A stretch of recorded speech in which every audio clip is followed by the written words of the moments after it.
What's good, y'all? Welcome back to the Playmakers Corner podcast. I'm your host for today, Simon Villanos, aka Coach V, and we bring you episode 454.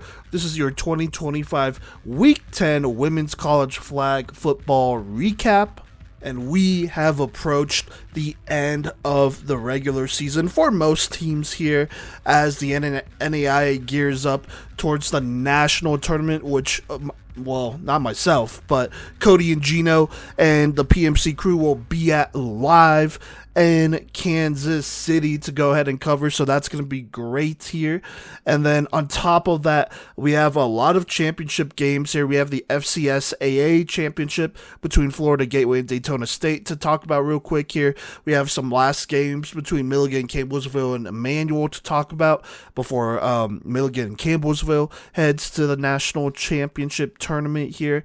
And then we obviously have the big KCAC conference tournament that Gino is going to recap as well. So a lot of great football to talk about on this episode. We'll also talk about Playmaker of the Week, and then we will release our final NAIA rankings here ahead of the tournament, where we'll preview a lot of the teams in NAIA. I don't think all of them are going to be at the national tournament. In fact, we know for a fact that not all of them are going to be there, so things are definitely going to be interesting there, but we want to go ahead and give our final thoughts on every single NAIA team as we have entered the end of this season, preview some of those teams just slightly before going into next season for those squads, and then the rest we'll talk about their outlook here in the national tournament. And then last but not least, we have our award finalist announcement.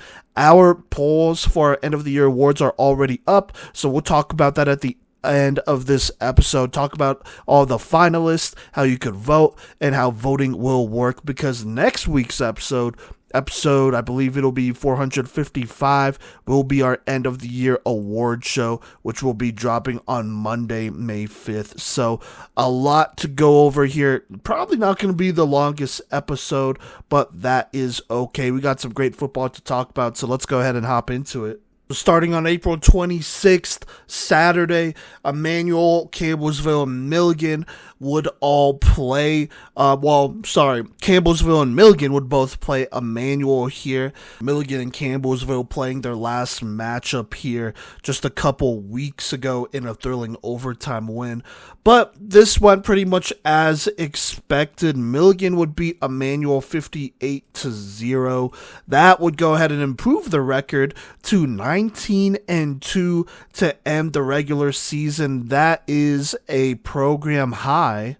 Easily in wins. I believe last year, for the record, their website was a mess last year, but I'm pretty sure they got to around 10 to 12 wins. They did play some tougher opponents for sure, but going into this season, they obviously got better, and they even exceeded some expectations. Their last two losses coming on March 8th to Campbellsville by 3, which is a rivalry game, and then to Life on March 15th by 1 point.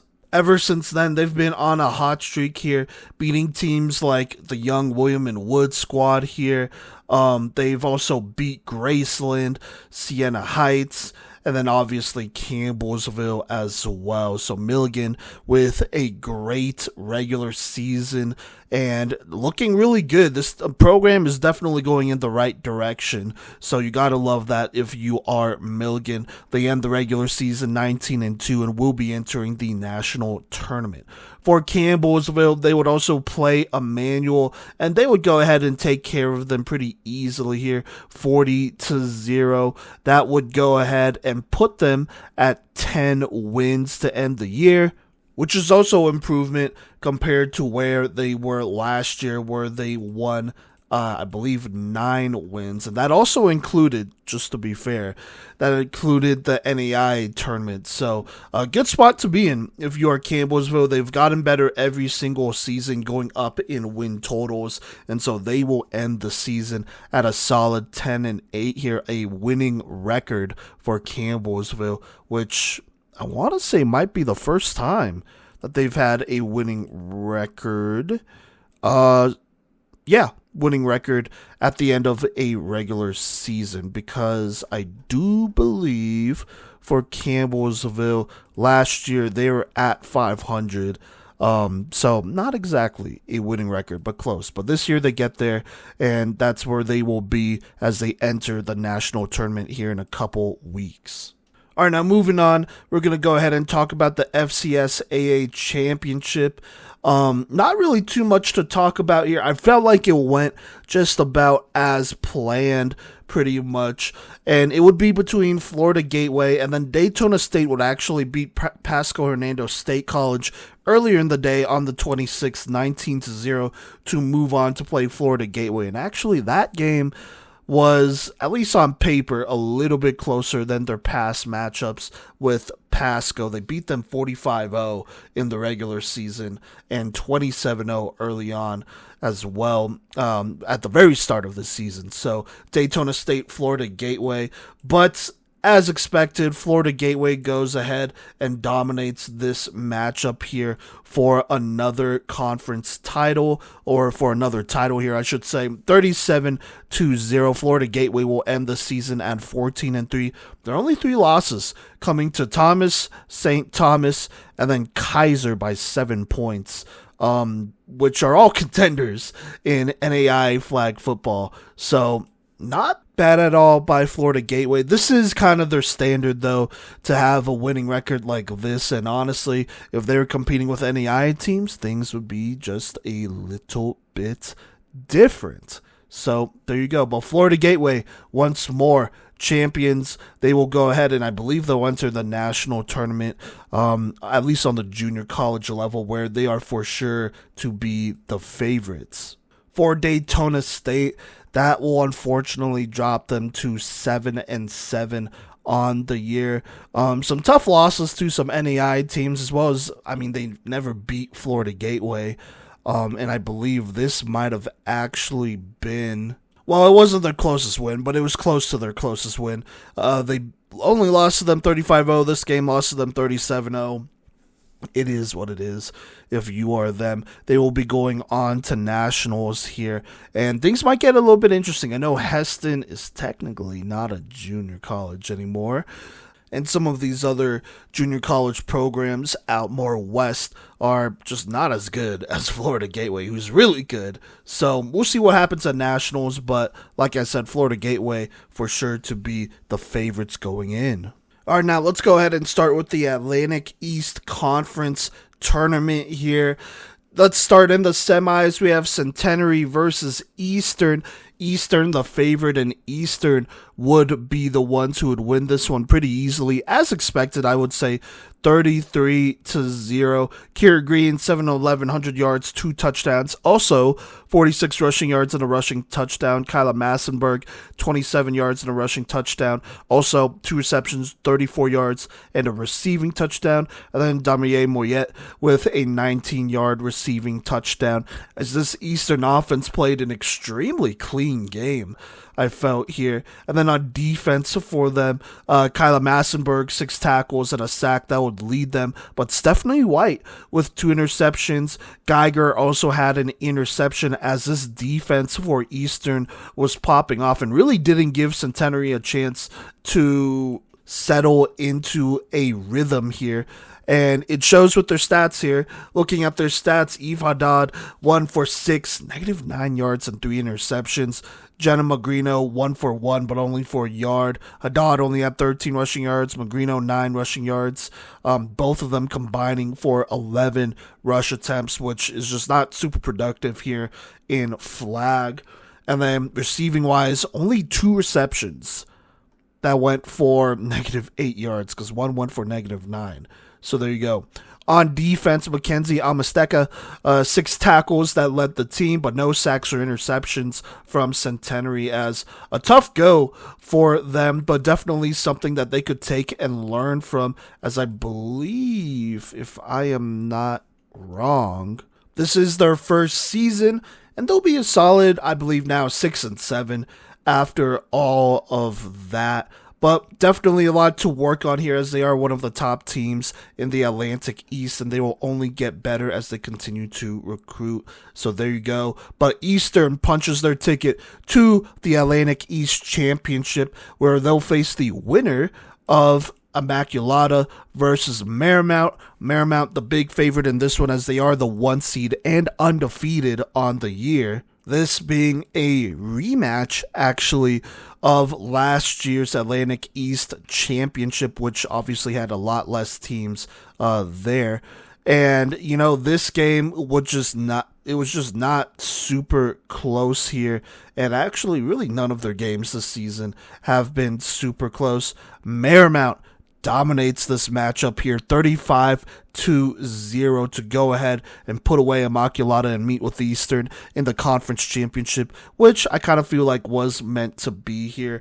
Let's go ahead and look at the stats, though. The Marymount offense, once again, was rolling. Kara Vollmer, 7 of 9 for 102 yards and 2 touchdowns. Also 51 rushing yards and a touchdown on only 4 attempts. You had other players run the ball as well, like Ingrid Penn, Yesley Zante, Chantel Pedrozas, Leslie Villegas, I want to say, and Lane Kaufman, who each had rushing attempts there. Villegas had a rushing touchdown. As far as receiving goes, once more, Carly Rivera led in receiving, 3 for 38. No touchdowns, though, but Samantha Bulick, Jayla Thompson each brought in a touchdown. On defense for Marymount, they were also rocking. Ashley Ayalamada led with 4 tackles here. Then a bunch of other players were able to get tackles. Doesn't look like there are any sacks or interceptions. Just looks like they were doing a good job of flag pulling there. And for Immaculata, they didn't really turn over the ball. They just really couldn't get much offense going. Like I said, good flag pulling by Marymount. Good defense as well. They got a couple pass breakups, but no turnovers. And unfortunately, this offense found no rhythm. And then this offense for Marymount was just rolling so quickly here. Natalie Dodd for Immaculata, 4 of 10 for 17 yards. Also had 17 rushing yards on 6 attempts. Samantha Sadito had 3 rushing attempts as well for 5 yards. And then Kaya Harris, 2 for 3. As far as receiving goes, Abigail Lentowski, a quiet game here, 2 for 11. And then you had Tierra Lawler and Samantha Sadito with a reception each. They only had 4 receptions in this entire game, which is tough. Defensively, Abigail Lentowski, who's been great all season, 7 tackles that led the team, followed by Tierra Lawler. But that would be it as Immaculata's season ends here. Second year for this program, and not a bad record to be at. I believe they are now 6-9, if I counted that correctly.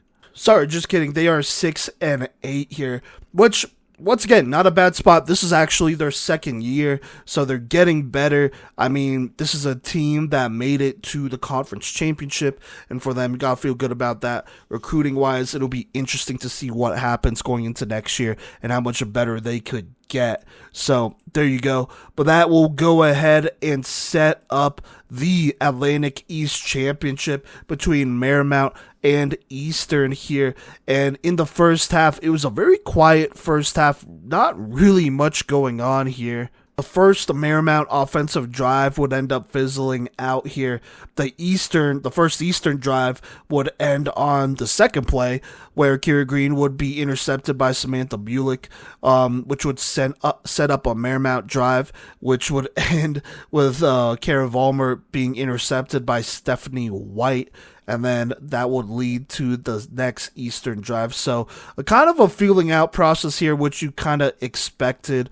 None of these offenses really got to get going yet. Some 3-and-outs here in the second quarter.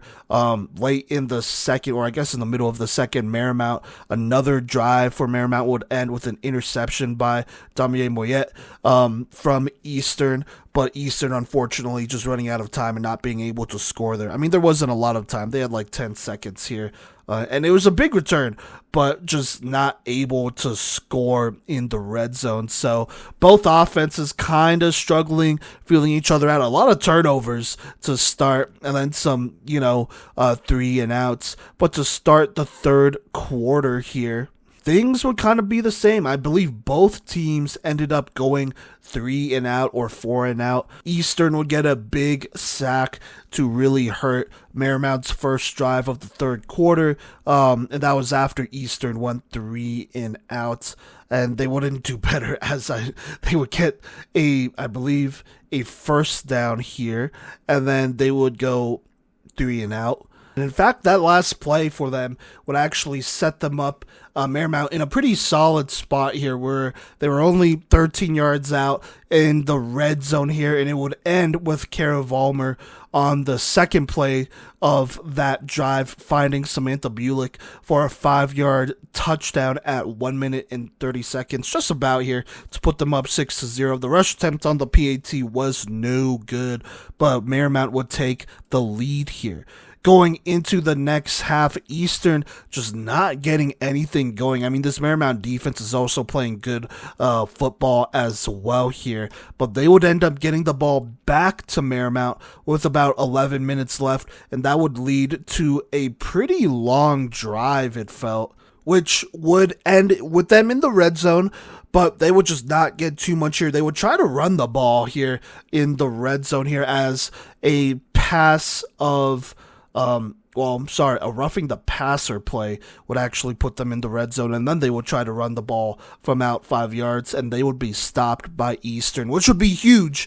But Eastern, they would go ahead and get the ball here, and they would just not be able to do anything with it. This drive would end on a 3rd and 8. Kira Green tries to throw it, but Samantha Bulick with another interception, and this time, this would be the dagger, as it would be a pick 6 here to go ahead and put this thing pretty much out of reach with about 2 minutes left here. Marymount's leading 12-0. The PAT is no good, but Eastern did use timeouts to stop the clock here. So they have, I believe they only have maybe 1 timeout?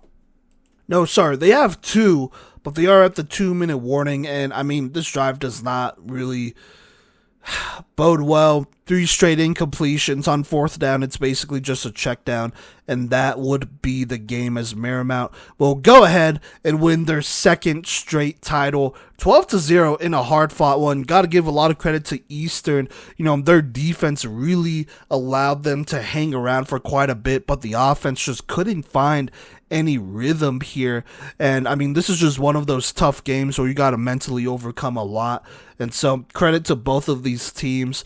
Let's go ahead and go to Marymount's stats. Kara Vollmer, 19 of 26, 1 touchdown, 2 picks, 71 rushing yards, arguably her worst performance to date here, but when it came down to it, she found a way to get it done, was able to put together a nice drive in the 4th quarter to give them the lead and put them in a position of power to close it out here. On offense, sticking on offense still here, Carly Rivera had a good game, 2 rushes, 11 yards, but had 10 receptions for 64 yards. She was putting in work, but I think the playmaker of the game here had to have been Samantha Bulick. 7 receptions, 50 yards, and a receiving touchdown. Caught that one from Vollmer to give them the lead, and then she would also score another touchdown here in the 4th quarter to seal this one. She would co-lead in tackles with Carly Rivera with 5 tackles each, but Bulick had 2 interceptions, including the pick 6 that would win them, end up pretty much winning them this game. Yerlis Torres had a sack in this one as well here. So big games from Samantha Bulick and Carly Rivera to go ahead and win them this one. I believe, if I am not mistaken, Samantha Bulick, she is a senior, so I believe she will be graduating or will be at least close to it. Carly Rivera, just a freshman, so that is definitely good for Marymount here, as their future is super bright here, and then their quarterback is just a sophomore already, a 2-time Atlantic East Conference champion. Not once, but twice, and this was a hard-fought one as well, so gotta love that for Marymount. On the other side, you have Eastern here. They had a good season in their first inaugural season. Went 14-4, which is pretty good with the roster you had. Only 4 losses. Well, I should say 3 of them came to Marymount. And that is a growing rivalry. I mean, they got to beat him for it to be a rivalry, but a growing one. Lost to them 34-0 in their first game, then just barely lost to them 0-12, and then in this one, again, ironically, lost to them again 0-12 in a hard-fought one. Not too far away. You got to remember, this is a young team. That Marymount squad, they had some players from last year, and that's still good continuation. That's what you want. But for Eastern, I think they have a good spot to work from here. But just looking at their stats, Kira Green just struggled in this game. 9 of 20, 44 yards, 2 picks, 20 rushing yards. Receiving wise, Damien Moyet led with 24 receiving yards on only 1 reception here. Then obviously no touchdowns. On defense, Moyet also led with 9 tackles. Did have a big interception here.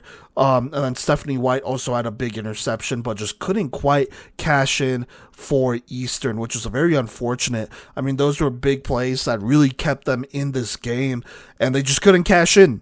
I mean, that's just what it came down to. So, tough game for them, but they're going to learn and get better.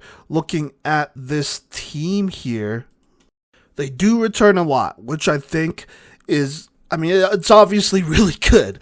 They return a lot of key players. That's a lot of continuation going into next season here. I think they have a good core. Honestly, their quarterback, Kira Green, she had her ups and downs this season, but you got to remember she was just a freshman, threw 18 touchdowns to only 11 picks, 1,652 yards there through the air. And then she also had 6 rushing touchdowns on the ground, 221 yards to go along with that. So that's a good spot to work with. You want to have a quarterback here. Can they still bring in a quarterback? Yes, absolutely. I expect them to, and I think that could be interesting. But right now, they have a player to work off of from there. And then on top of that, I mean, they got a lot of other players who, I really like. Damien Moyet ended up being a huge player for this team, a big-time contributor, 636 yards and 9 touchdowns as their lead receiver here. You also have other players like Jariah Johnson and Kyla Massenberg, who are right behind her with 441 yards and 300 yards. Both Massenberg is only a freshman, which is crazy there. And then Jariah Johnson is a junior, but, if she wanted to, she could return, and that's definitely big time as well. Both Massenberg and Johnson were big on defense too. And then you also have Stephanie White, who had 52 tackles and a couple picks, and she's only a junior. So a lot to work with if you are Eastern here. If you are Marymount, I mean, you're the defending champs. You bring back pretty much everyone, almost everyone as well. So definitely a lot of positivity to go around. But there you go there. Marymount will be your Atlantic East champions for the second year in a row here. What is good, y'all? This is Gino with the Playmakers Corner podcast, and I will be your guide through the KCAC postseason tournament here in Week 10, our final week of games before the national tournament. In this tournament, we got 8 teams in the KCAC, those being Ottawa as the 1 seed, Kansas Wesleyan as the 2 seed, Baker at 3, William Woods at 4, Southwestern at 5, Graceland at 6, Cotty at 7, and finally St. Mary at 8. There were a ton of blowouts in this tournament, but we got stats for each game, so let's go ahead and start off here with our first one, where we have number 1 Ottawa, who slaughters number 8 St. Mary in round 1 here, 47-0. Madison Carrera went ballistic in this one, going 25 for 35 for 267 yards and 7 touchdowns. Her leading receiver was Jaslyn Camacho, who had 7 receptions for 99 yards and 3 touchdowns. Jada Barron had a big game as well with 5 receptions for 80 yards and a touchdown. And Marley Spielberg led the team in receptions with 9 of those for 47 yards and a touchdown. Defensively here for the Braves, Sue Kaufman had an interception, and DJ Paris and Jasmine Dunn both had a sack. For the Spires, Ayanu McNatt, sorry if I mispronounced that there, led the team with 8 flag pulls. Braley Chris had a sack and 2 tackles for loss, and then Charisma Delgado had an interception here. The playmaker of the game in that one is going to go to Madison Carrera. Next up here, we have number 3 Baker, who stomped on number 6 Graceland 38-0. Jalen Harris had a huge game for the Wildcats with 4 receptions for 56 yards and 3 receiving touchdowns. The QB here for Baker, Tara Lorente, went 13 for 25 for 144 yards with 3 touchdowns and 2 interceptions. And then she also added 6 carries for 46 yards and a touchdown. Kaylee Phillips had a nice game as well here. She had 3 carries for 56 yards and a touchdown. And then she also added a receiving touchdown as well here. Sanaya Waller went 3 for 4 for 47 yards and a touchdown as well here for the Baker offense. Defensively here for the Wildcats, Mahogany Simmons had a sack and Destiny Martinez had 2 sacks as well. For Graceland, Kylie Overcamp had 2 sacks, and Kaimani Freeman and Grace Jensen both had an interception on defense. The playmaker of the game here is going to go to Baker's very own Jalen Harris. Now we're going to move on here. We have number 2 Kansas Wesleyan, who destroyed number 7 Cotty 45-6. Chihiro Owada had a near perfect game here. She went 13 for 15 for 197 yards and 4 touchdowns. And then we had sophomore QB Soraya Tafua, who stepped in and went 9 for 13 for 127 yards and 2 touchdowns. But she wasn't done there, as she also added 3 receptions for 102 yards and 2 touchdowns as well here. Just an awesome performance to help boost the Coyotes to this win. And then you also had freshman QB Angelina Briano, who got in on the action. She went 5 for 6 for 47 yards, and I believe she got her first passing touchdown of her young college career. And then finally, we had Angel Roman, who had a big game with 3 receiving touchdowns and an interception on defense in this big win. Your playmaker of the game is going to go to Soraya Tafua for what was probably the best game of her young college career to date. Moving on now, number 5 Southwestern versus number 4 William Woods. It was 0-0 in this one until about 3 minutes left in the third quarter, where QB Mackenzie Hicks for William Woods stepped up on 4th down and hit Olivia Perkins in the end zone for the touchdown. Later on in this one, Addie Cholek hauled in a 46-yard touchdown reception to completely put this game away with 3.5 minutes left in the game. William Woods wins this one 12-0, and they will move on to play Ottawa here in the KCAC semifinals.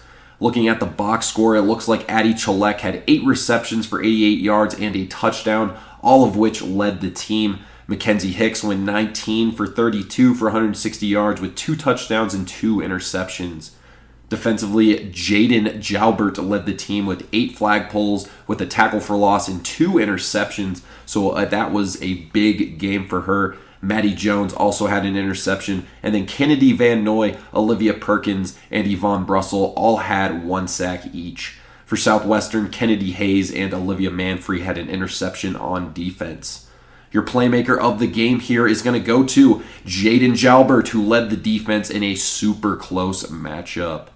Next up here, we're going to go to April 26th, moving on to the semifinals. In the first game, Ottawa went up 33-0 on William Woods at halftime, and they did not look back as they move on to the KCAC championship after beating down the Owls 39-13. Madison Carrera lit it up for the Braves, going 12 for 19 for 243 yards and 4 touchdowns. Alyssa Linkus led the team in receiving with 5 receptions for 101 yards and 2 touchdowns. Defensively here for the Braves, Cynthia Holmes and Sue Kaufman had an interception, and then DJ Paris had 2 tackles for loss and a sack.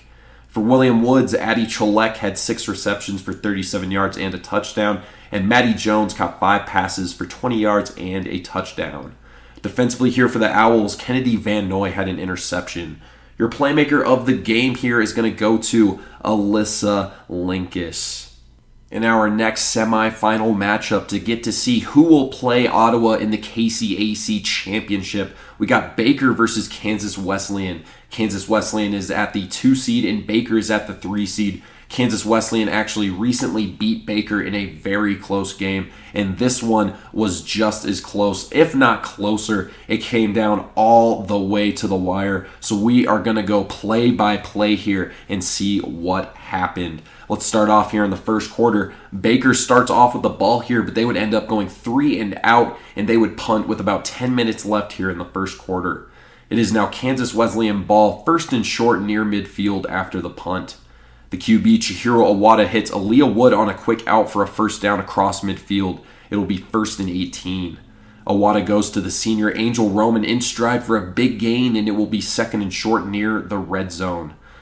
On the next play, it is a first down pass to put the Coyotes in the red zone. I did not see who it went to because of the absolutely horrendous camera angle on the stream, and it also makes it extremely hard to see where the ball is placed. So please bear with me as I am kind of guessing on some of these. It is now first and medium here for the Coyotes. We got an incomplete pass on first down, and then on second and medium, Aaliyah Wood makes a leaping grab on an out route for a solid gain. It will be third and maybe 7 yards.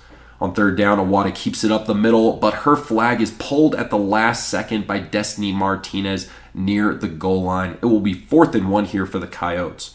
On fourth down, Awada takes the snap. She surveys and keeps it left for the Coyote touchdown. They now lead 6-0 with 6:45 left in the first quarter, and the extra point is good, so they will now take a 7-0 lead over Baker. It is now 1st and 6 here for the Wildcats. The QB, Tara Lorente, hits the center, Gabriela Zabaleta, and she is going to go for about 5 yards there. On 2nd and 1, we got an incomplete pass. And on 3rd down, Jalen Harris makes a diving grab for the first down. It will be first and maybe 17. After an incomplete pass, a quick pass goes to Kaylee Phillips for about 4 yards. And then a swing pass goes to Sanaya Waller to make it 4th and about 9 yards. On 4th down, the Wildcats are going for it here, but they get stopped for a turnover on downs with less than 3 minutes left in the first quarter. It will be first and medium here for the Coyotes. Chihiro Awada rolls out left and fires it to an open Aaliyah Wood for a first down in the red zone. It will be first and goal around the 10-yard line. A deep ball goes to Kieran DeQuee, but that is nearly picked off, so it will be 2nd and goal. Melanie Asmar chases down Awada for a sack, and that will make it 3rd and goal around the 11-yard line. A short crosser makes it 4th and goal inside the 5, and of course Kansas Wesleyan is going to go for it here as the pass to the end zone is incomplete, so Baker gets a big-time red zone stop there to take us to the end of the first quarter. It will be 1st and 6 here for Baker. Kansas Wesleyan is up 7-0. Tara Lorente goes to the center, Gabriela Zabaleta for a first down to make it 1st and 18. And then Lorente keeps it left for a solid gain for about 8 yards. And then a swing pass to Sanaya Waller gets the Wildcats about 5 yards there to make it 3rd and about 6. On 3rd down, a swing pass to Kaylee Phillips is shut down by Angel Roman to make it 4th and short. Baker goes with a touch pass here to Kaylee Phillips, but it is shut down by the veteran linebacker Alexa Manser for a big-time turnover on downs near midfield with just under 9 minutes left here in the first half. It is now 1st and 19 here for the Coyotes, but they would end up going 3 and out as both defenses are playing some of their best football all season long for a chance to play Ottawa in the KCAC championship. It is now 1st and 1 for Baker with around 6:20 left here in the half. Holding on Kansas Wesleyan on first down gives Baker a free first down, and on 1st and 11, Sanaya Waller slips as she throws to avoid a sack, but the ref calls a flag on the Coyotes there after an apparent collision on the flagpole, so it will be 1st and 1 near midfield. On first down, Lorente dances around in the pocket to avoid a sack, but her pass falls incomplete. On 2nd and 1, Lorente rolls out right and finds Kaylee Phillips wide open for a huge gain in the red zone. It is now 1st and goal for the Wildcats around the 19-yard line. On first down, Sanaya Waller flips it to Tara Lorente, but that is stopped right away. On 2nd and goal, Waller rolls out right and finds Kaylee Phillips on a slant for a nice gain to make it 3rd and goal around the 5-yard line. Lorente's pass to the end zone is way off, so it will be 4th and goal. But holding on Kansas Wesleyan on the play will make it 4th and goal at the 2-yard line. Definitely a big opportunity here for Baker to score. On 4th down, Tara Lorente takes the snap. She rolls out right, and she keeps it for the touchdown. Baker now makes it 7-6 with 2 minutes left in the half. And then they tie it up on the extra point, so it will now be 7-7 as Kansas Wesleyan takes over. The first down pass goes to Aaliyah Wood for about 4 yards, and then a quick pass right after that gets them the first down to make it 1st and 15. On first down, Awada has a receiver deep, and she drops it right in their hands, but the ball somehow hits the turf and goes through the receiver's hands. What a gorgeous pass by Awada there, and a damn shame that that didn't go for a touchdown. It is now 2nd and 15. A quick pass here from Awada goes for 7 yards, and then Awada connects with Angel Roman, who jumps up and fully extends on the catch, and that'll make it first down and about 15 as Kansas Wesleyan calls timeout with 1:14 left in the half. Coming out of the timeout, a handoff goes to Jasmine Whitfield, and she goes for a nice gain there, but a flag on Kansas Wesleyan makes it first and about 25 when they were about to be in the red zone. Kayla Harrison gets a big-time sack to make it 2nd and very long with 56 seconds left. On 2nd and long, a pass goes to Aaliyah Wood, but Kaylee Phillips rips her flag right away to make it 3rd and very long. On 3rd down, Awada rolls out left, and she has Kieran DeQuee open, but she takes that just short of the red zone, so that huge play there makes it 4th and 1 as Kansas Wesleyan calls timeout here with 13 seconds left.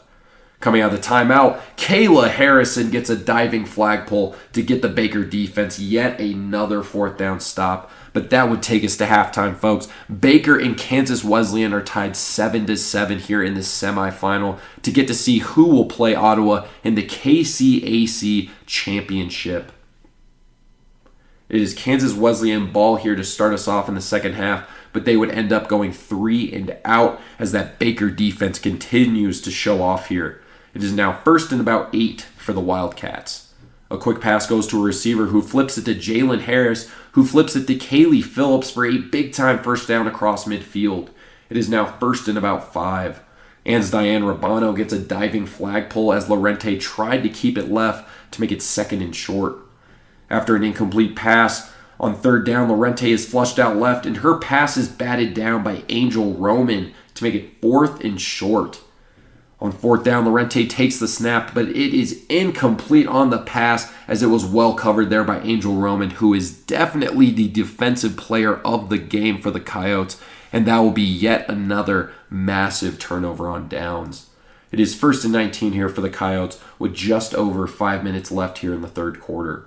A quick pass goes to the halfback Alexis Jimenez for about 6 yards, and then Awada finds Angel Roman over the middle to make it 3rd and about 5. On 3rd down, Awada connects with Angel Roman on a quick out for a first down across midfield. On 1st and 17, a pass goes to Kieran DeQuee for 8 yards, and then a quick out to Angel Roman gets them another 4 yards to make it 3rd and 5. On 3rd down, Jalen Harris breaks up a wheel route to make it 4th down. And on 4th down, the Coyotes are going for it here. Awada rolls out and finds Aaliyah Wood in stride for a first down in the red zone. It is now 1st and goal at the 18. On 1st down, Awada goes to Wood again for another nice gain, and that will make it 2nd and goal around the 10-yard line as that takes us to the end of the third quarter. This game is still knotted up at 7 apiece. It is 2nd and goal for Kansas Wesleyan around the 10-yard line to start us off here in the final quarter of this game.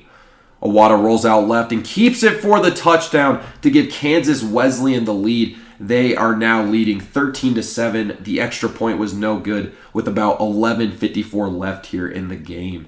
It is now 1st and 6 for Baker, and Lorente here on 1st down immediately finds Gabrielle Zabaleta for about 5 yards. On 2nd and 1, Tara Lorente steps up and drops a dime down the sideline to Sanaya Waller, and Waller goes all the way for the touchdown to tie up the semifinal at 13 apiece with 11:11 left here in the game. The extra point was no good, so that will keep it at 13 apiece. It is now 1st and 6 for Kansas Wesleyan after that big-time play from Baker with 11:11 left in regulation. Chihiro Awada keeps it on 1st down for a first down of her own to make it 1st and 18. Awada then finds Jasmine Whitfield for a nice gain, and then an incomplete pass makes it 3rd and 8. On 3rd down, Awada goes to Whitfield again on the post for a nice gain, plus a holding call on Baker makes it 1st and about 15 across midfield. Awada keeps it left to put the Coyotes near the red zone, and on 2nd and 5, a quick pass to Kieran DeQuee makes it 3rd and short. On third down, Awada rolls out right and finds DeQuee again for a first down in the red zone. First and goal around the 12-yard line here for the Coyotes. On first down, Awada slings it to Aaliyah Wood over the middle to put the Coyotes near the end zone. And on second and goal, Awada rolls out left and floats it to Aaliyah Wood, who comes down with the tough grab to give the Coyotes the lead back 19-13 with just over 6 minutes left in regulation. The extra point was stopped though, so it will be 19-13 as Baker takes over now. On first down for Baker, Lorente rolls out right for about 3 yards, and then Lorente keeps it again as she pitches it to another receiver for a first down to make it 1st and 15.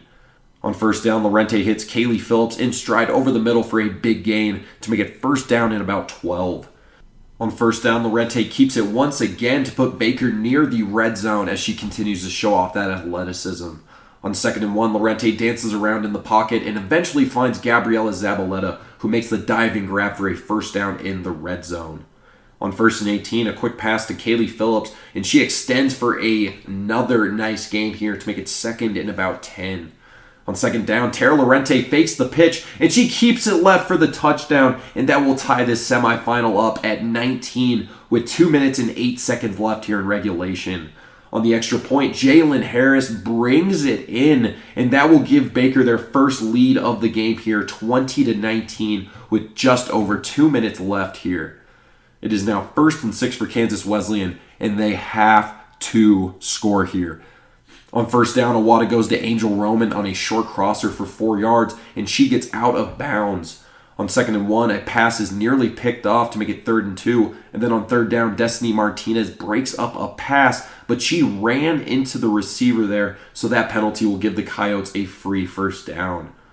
On 1st and 12, we have a dropped pass, so it will be 2nd down with 1:10 left. And Awada hits the freshman center on 2nd down, Ava Durr, who is having an awesome first season, by the way, and that goes for a solid gain.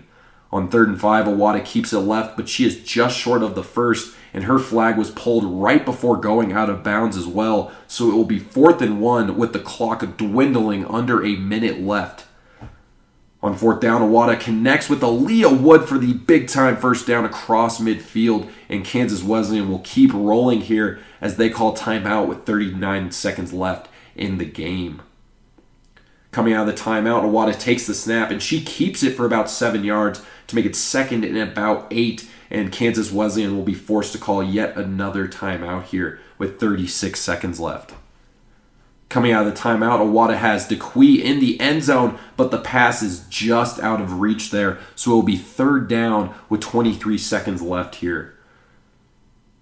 On 3rd down, Awada finds DeQuee here near the sideline, and she gets out of bounds, but not before getting the first down in the red zone to make it 1st and goal around the 17-yard line with 15 seconds left.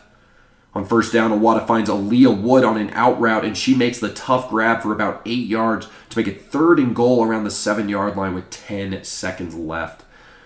After an incomplete pass that was well covered by Melanie Asmar, it is now 4th and goal with 8 seconds left as Kansas Wesleyan calls their final timeout here. Coming out of the timeout, Chihiro Awada takes the snap. She rolls out right, and she fires it to Kieran DeQuee on the slant, and she makes the diving grab in the end zone to give Kansas Wesleyan the lead with 4 seconds left, and that caps off a near perfect 2-minute drive to win this one, and they get the extra point because why the hell not?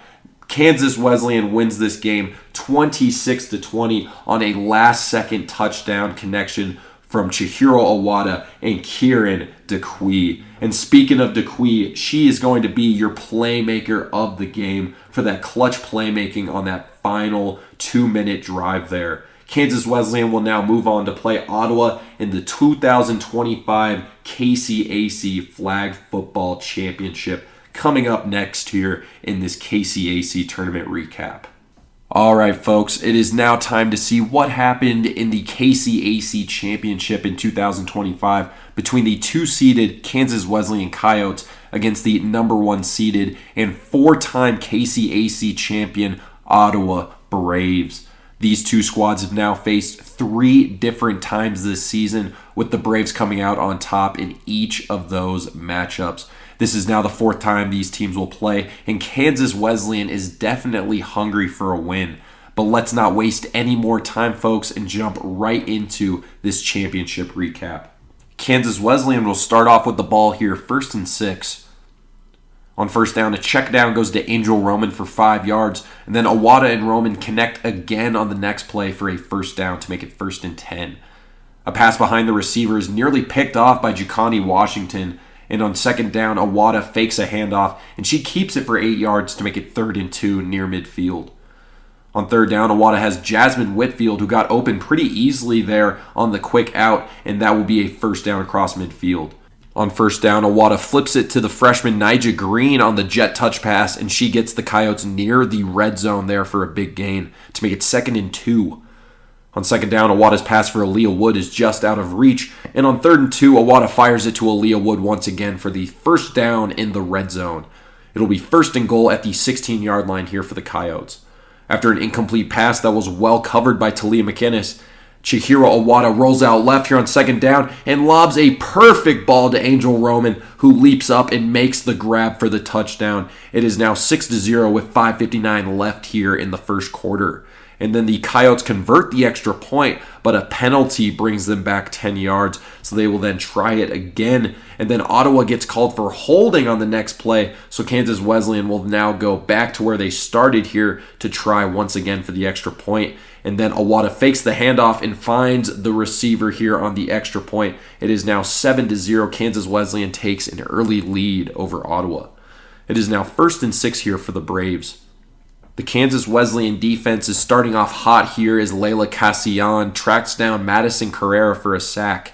On 2nd and 8, a pass goes to Jada Barron, who gets the first down, and then Carrera finds Barron again on the next play for another nice gain to make it 2nd and 6. On second down, Carrera connects with Linkus, who is stopped just short of the first down. It'll be 3rd and inches. On third down, Carrera's deep pass to Linkus is there, but it is just out of reach. And on 4th and inches, Carrera fires it to Marley Spielberg for a first down across midfield. On 1st and 16, Carrera keeps it for 6 yards, and then she keeps it and then throws it back to Marley Spielberg for a first down in the red zone. It is now 1st and goal at the 15. Carrera pitches it to Addison Orsborn, who finds her way to the 7-yard line, showing off that insane acceleration that she possesses. On 2nd and goal, Madison Carrera rolls out right and fires it to Jaslyn Camacho, who makes the toe touch grab there for the touchdown. The score is now 7-7 after Marley Spielberg hauled in the extra point with 15 seconds left in the first quarter. It is now 1st and 6 for Kansas Wesleyan in the final waning seconds here of the quarter. On first down, Chihiro Awada rolls out left, and she is under heavy pressure as she heaves it deep, and her pass is picked off by Maya Quinn, and that takes us to the end of the first quarter. The score is 7-7 as Ottawa now takes over, 1st and 10 to start off the second quarter. On first down, Carrera finds Marley Spielberg for 6 yards, and then Carrera rolls out left and has Jaslyn Camacho open over the middle, and that gets them near the end zone here to make it 1st and goal at the 1. After an incomplete pass that was well covered by Samari McKinney, we have another incomplete pass here to make it 3rd and goal.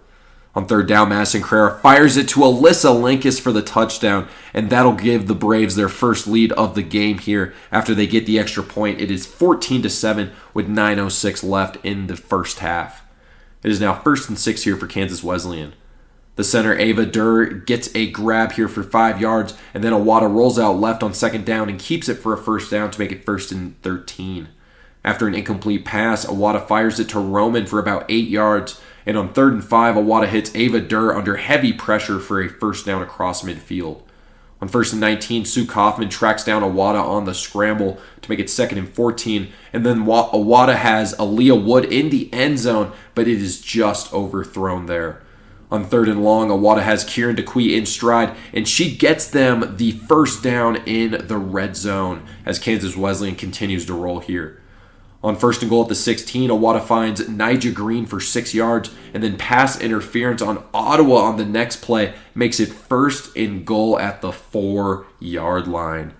On first down, Awada finds Angel Roman for the touchdown to take the lead, but it is called back after an illegal block there. It'll now be 1st and goal at the 14, and you really just cannot afford those kinds of mistakes against Ottawa. On first down, the pass to Aaliyah Wood is just out of reach, and then Talia McInnes breaks up the pass in the end zone to make it 3rd and goal at the 14-yard line. On third down, Chihiro Awada fires it to Angel Roman, who flips it to Ava Durr for a few yards to make it 4th and goal at the 12. On fourth down, Sue Kaufman chases Awada right, and her pass is way overthrown for a huge turnover on downs there for the Braves. It is now 1st and 8 here for Ottawa in the final seconds of the first half. On first down, Carrera lobs it to Alyssa Linkus over the middle, and she goes a long way for a first down near the red zone. On 1st and 10, Carrera flips it to Addison Osborne for 5 yards, and then pass interference on Kansas Wesleyan makes it 1st and goal for Ottawa at the 15-yard line with 15 seconds left here in the quarter. Following an incomplete pass, a pass to the end zone is incomplete and well covered there to make it 3rd and goal with 2 seconds left, and Ottawa will have one more chance here to score. On third down, the pass to the end zone is dropped. We will go to halftime with Ottawa having a 1-score lead over Kansas Wesleyan, 14-7, and they will start off with the ball here, 1st and 6 in the second half. Starting us off here in the 2025 KCAC Flag Football Championship, we got Ottawa ball here, 1st and 6. A check down goes to Addison Osborne, and she takes advantage of a missed flagpole for a big-time first down. On 1st and 7, Carrera hits Alyssa Linkus for 6 yards, and then Jaslyn Camacho is open for the big-time first down. On 1st and 9, we have a false start, so that will make it 1st and 14 for the Braves.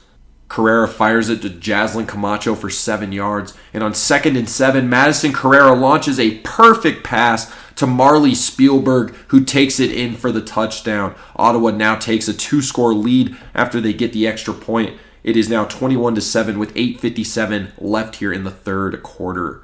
Kansas Wesleyan now takes over 1st and 6. Awada hits Aaliyah Wood here for the first down to make it 1st and 19, and then she goes to Jasmine Whitfield out of the bunch formation for 11 yards. On 2nd and 8, Awada rolls out left and finds Yui Watanabe, who takes it across midfield. On 1st and 17, Awada goes to Watanabe again over the middle to make it 2nd and 14. On 2nd down, Nigel Green fumbles a handoff there from Awada, and that will make it 3rd and 21.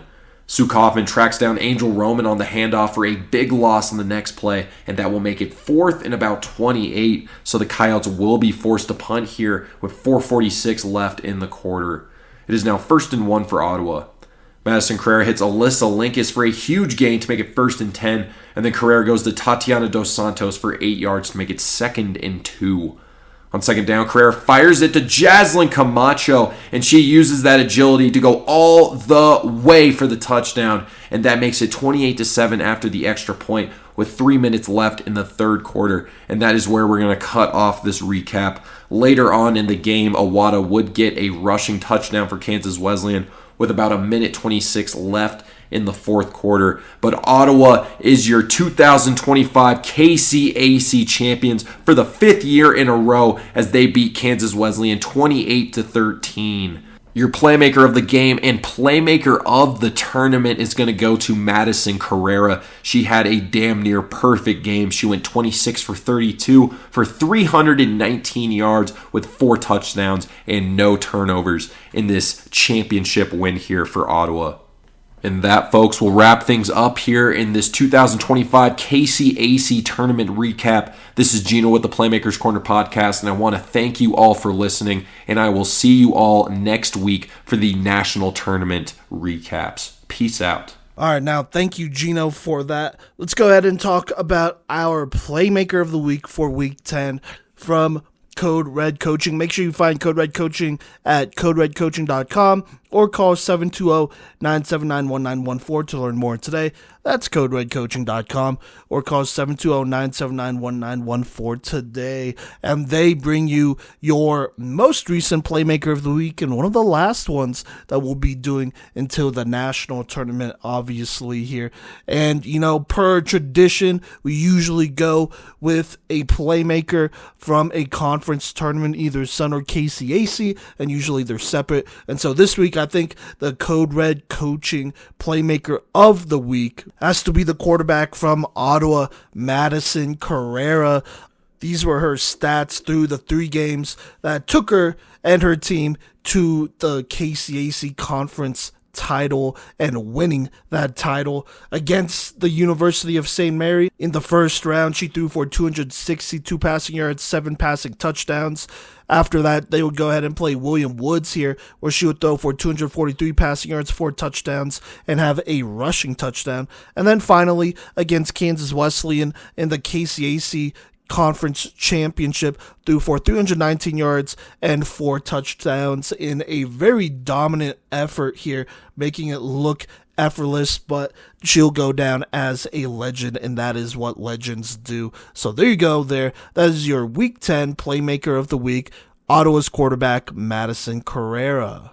All right, now let's go ahead and get into our final NAIA rankings here. We won't be doing these after the postseason, so this will be it. This will be the last time we get to talk about a number of teams here, and the last time we talk about a lot of these teams before, well, pretty much all of them, before the national tournament. So it'll be kind of both of a preview of the national tournament as well as a little bit of a preview for next year here. So in case you don't know how we do our rankings, myself, Cody, and Gino rank teams 1 through 22, just NAIA teams for now. That might change next year, we'll see.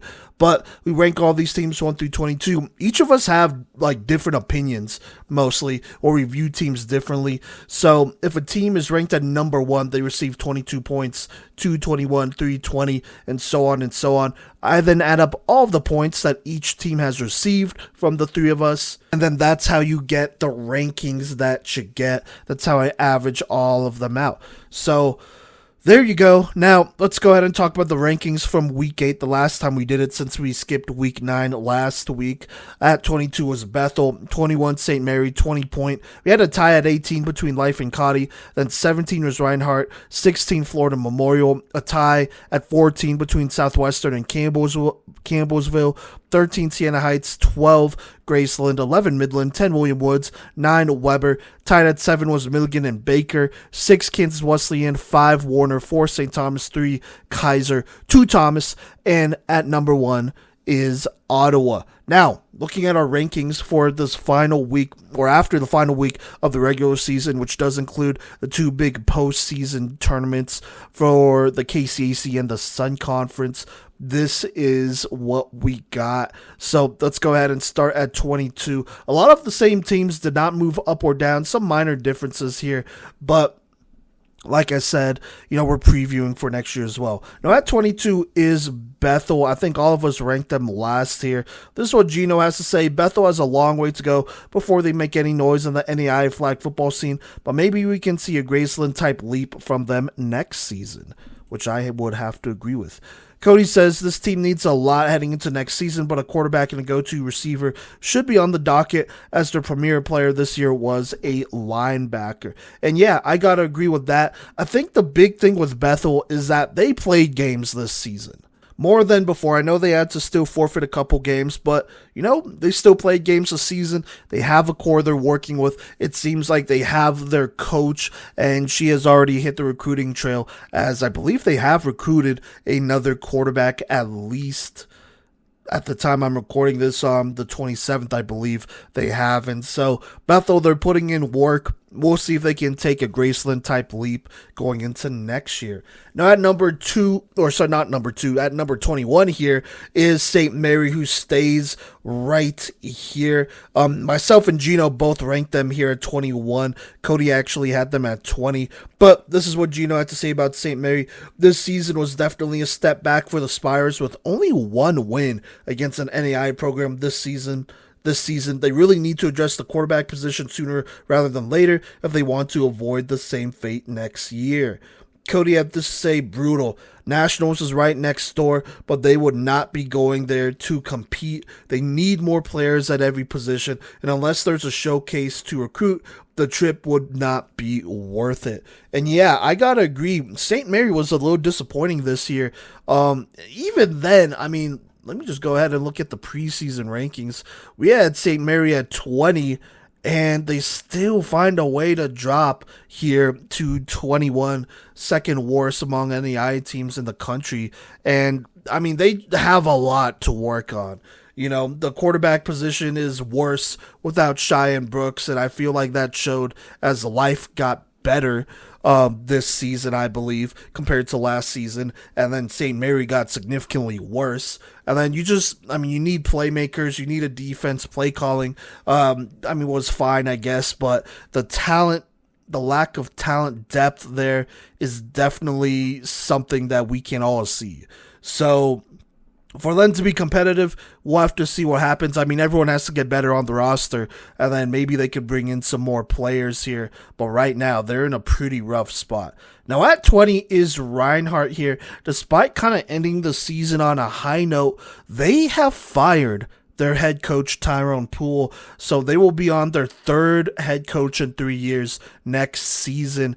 And I mean, before I go into what Cody and Gino has to say, I just gotta say, I think that's an absolute mistake. You need some sort of continuity, and maybe he wasn't it, but going into next year, you have to hit on a head coach. They have to get the right hire. Reinhardt, I mean, they've had talent, and they've brought in some good talent, but they have not been able to retain that talent, and it's been pretty bad, and it's hard to retain talent when you don't have a head coach.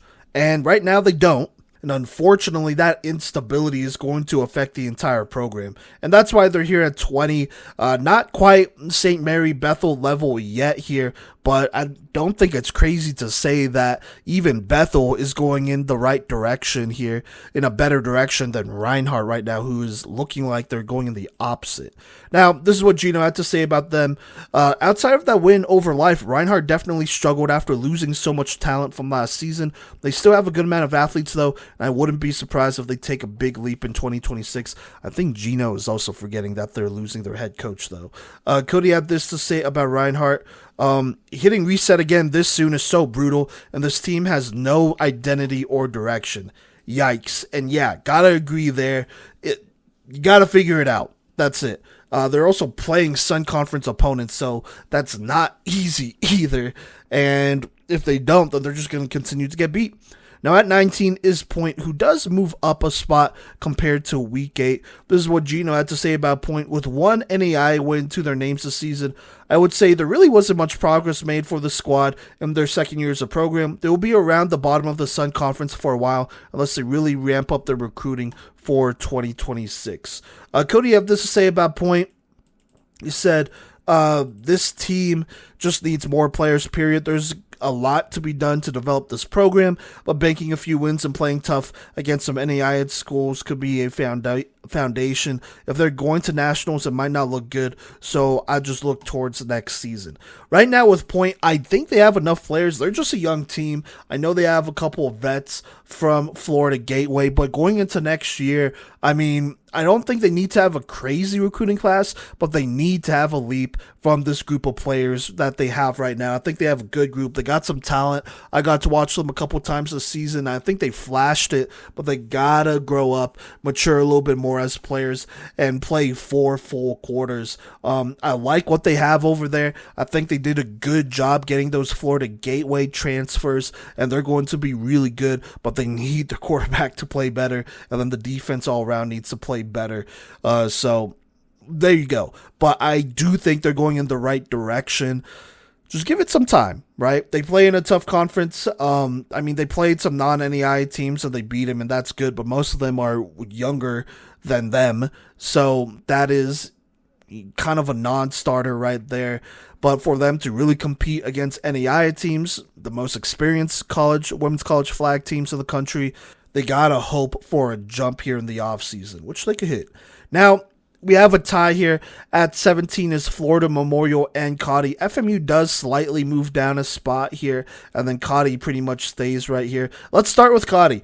Gino said this about Cotty. Cotty didn't have any signature wins against any teams above them this season, but they dominated all the teams under them. That is what we like. That is what we like to call purgatory, and he put that in all caps. The Comets are in a tier of their own right now, and they need to bulk up defensively if they want to start beating teams like Midland, Southwestern, Graceland, etc. Cody had this to say about Cotty. He said, Karula has felt like a Band-Aid at quarterback, that they're still using to try and cover for other wounds. This team desperately needs depth and star power at nearly every position, save for a couple athletes who are only on the younger side. If they come to nationals, it'll be a short day, I think. And yeah, that's a pretty tough rebuke there. But, Cotty, they moved on from their coach last season, which I don't know if that was a good idea. And this year, I believe their head coach had the interim tag. We will see what happens. I think it's really hard for a program to progress when you don't have stability at the head coaching spot. And right now, they've been through like 3 head coaches in like 5 years.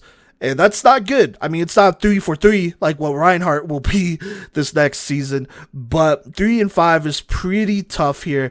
You need to find a head coach, and you got to start bringing in some recruits that will add a little bit more depth. Amaya Karula, I thought she had a good season. This might have been the best season she's played in her college career, but there's only so much one player could do. You have a couple other players as well, into my Esquire and whatnot, but I think right now, they just need more depth, and they need some stability from the coaching standpoint. Now, let's go ahead and go to FMU. Speaking of instability, this is what Gino had to say. Similar to Reinhardt, there just wasn't much to cheer for this season outside of that win against Life. The Lions have athletes for sure, though, but they just need to keep grinding so they can put it all together for next season. Cody had this to say about FMU.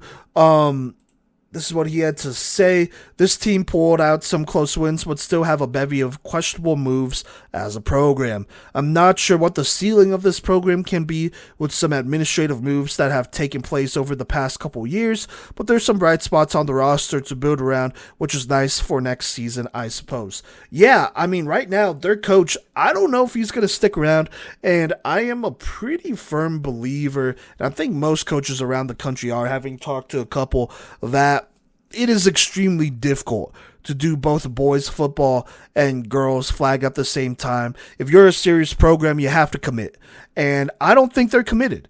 Now, the coaching staff, to their credit, they did a better job than we thought they would, and they slightly turned around this program, but it won't mean anything if they don't commit, if they're not here next year, building on the success that they were able to find this year. And I think they're in a better spot than last year. Last year felt like a really low, and we all kind of expected them to be in the 20s as far as rankings goes, but they're in the teens, and they've gotten better.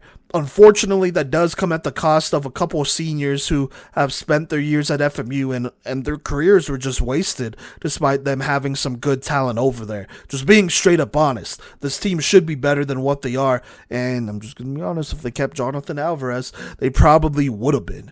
But here we are. So, still a lot of questions going into next year. We'll see what happens. Now, at 16 is Life, who does kind of bump up a couple of spots here. Let's talk about him. Gino had this to say. There's a lot of good and a lot of bad for the Running Eagles in 2025. Inconsistency and underachieving kept this team from taking the big leap that they were bound to make this year. This was a step up from last season regardless, though, which I would have to agree with.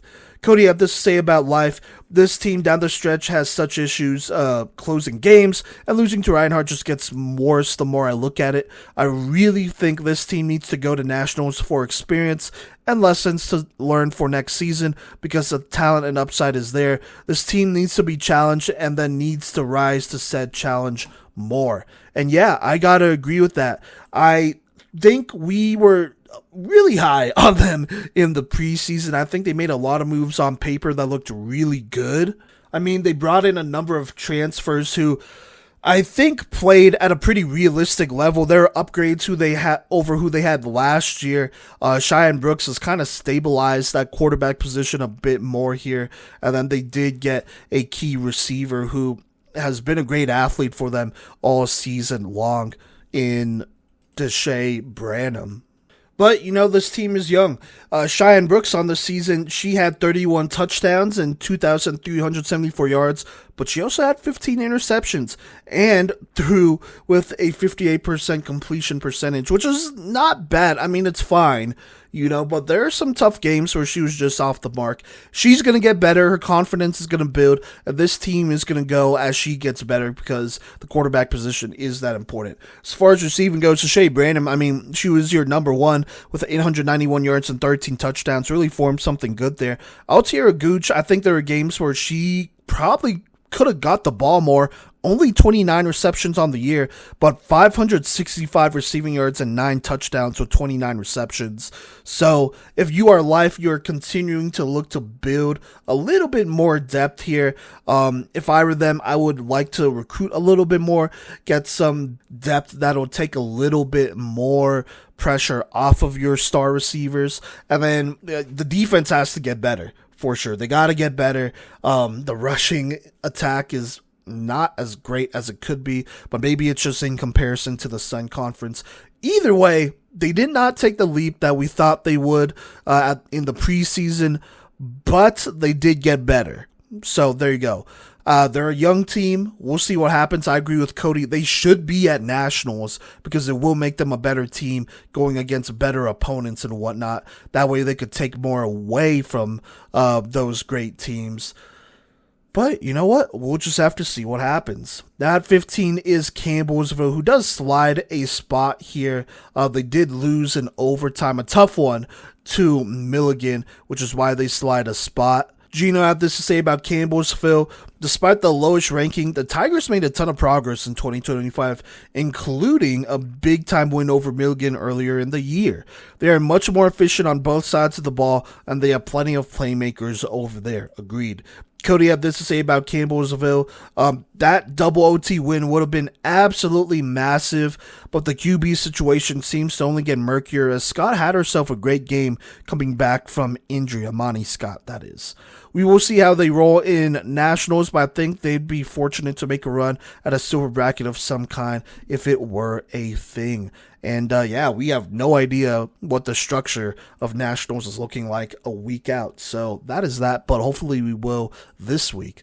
Anyways, back to Campbellsville. I gotta agree with Gino, though. Go back to what he was saying. I think they got better. They got more efficient, solidified a couple positions. I think the skill position over at Campbellsville is very underrated. I think they got a lot of talent over there. They got some good depth. I got to shout out freshman wide receiver Alex Odom. I think she's been great all year.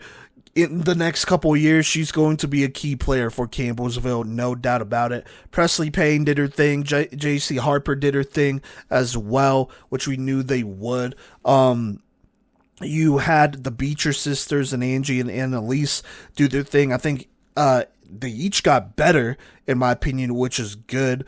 But you do need a little bit more from the quarterback spot here. Even then, I thought the quarterback spot was much more productive this season than last year. And you had two quarterbacks in Amani Scott and Corian Talkington kind of fighting their way out for that, as well as having Journey Knowles on the roster as a pretty serviceable, solid quarterback to have in the wings. As a mentor. She's a senior this year, so there's that. I think going into next year, and this is just me talking before talking about nationals, they are going to be in a better spot. I think everyone's going to get better, and this team is going to get much better. I liked what I saw offensively when we were over there, plus shout out them hosting us. Great host, by the way.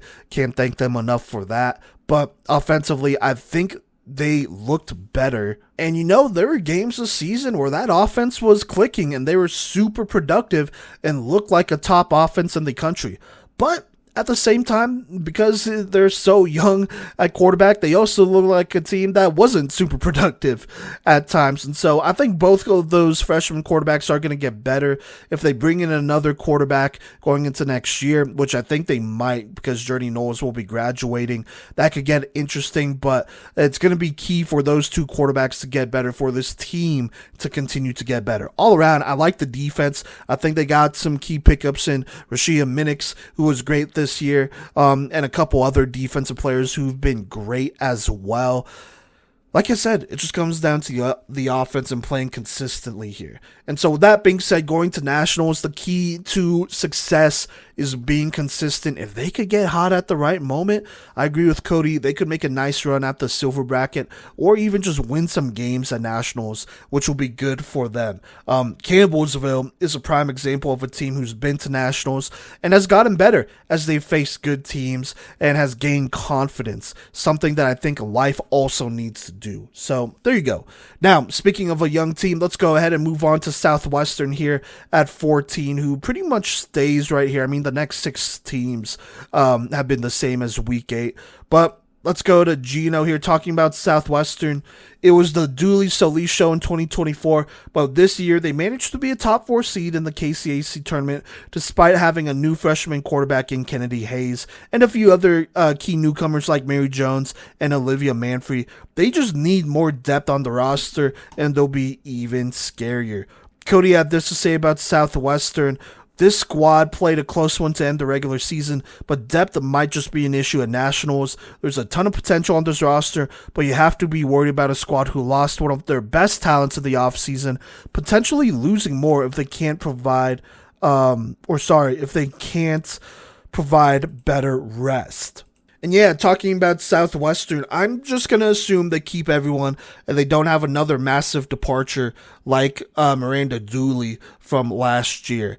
And if they do keep everyone, they should be better going into next season. They're still a pretty young team. I think the pickups of Olivia Manfrey and Mary Jones were absolutely massive. Kennedy Hayes has shown flashes throughout this season. She's a good little dual threat over there. But, they got to be better. Coaching needs to be better, and talent development needs to be better over there as well. Viviana Solis, I think, may have been kind of struggling with an injury this year. She's a star for them. They got to get her the ball more, in my opinion, and get Kennedy Hayes some easier looks. But all around, they got some talent. This is a young team here. They got a lot of talent. They do need depth, though.